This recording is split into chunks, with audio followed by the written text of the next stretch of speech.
2017 Pro Discus Estonian Open ja nüüd on meie juures siin Eesti kõrgema reitinguga mängija ja valitsev Eesti meister Team 64 tiimist siis Silver Lätt. Kuidas tunne on enne esimest ringi? Tere! Üle pika aja on jälle enne suurt turniiri on kõdi kõhus, et rohkem kui tavaliselt on olnud. Et viimased võistlused on olnud sellised pingevabad ja ma arvan, et see on halb märk, aga tänane kõdi ma loodan, et toob head. Kas kõdi tuleb siis selle pealt, et on koos kõige kõvem line-up Eesti discgolfi ajaloos? Kindlasti USA S-ad teevad selle enesetunde siin natuke veel hirmsamaks, aga tuul ka natuke mängib täna rolli ja ma olen praegu kardan rohkem seda kui usakaid. Oled saanud mõned treeningringid ka alla ja kuidas tunne on, kas rada sobib sulle või on kuidagi selline kahtlane tunne veel selle pärast ka?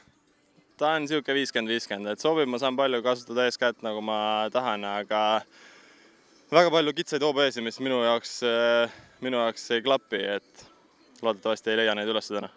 Loodame nii, aga sul on kohe peale minek, nii et edu esimeseks ringiks ja loodame sealt tulemust. Aitäh!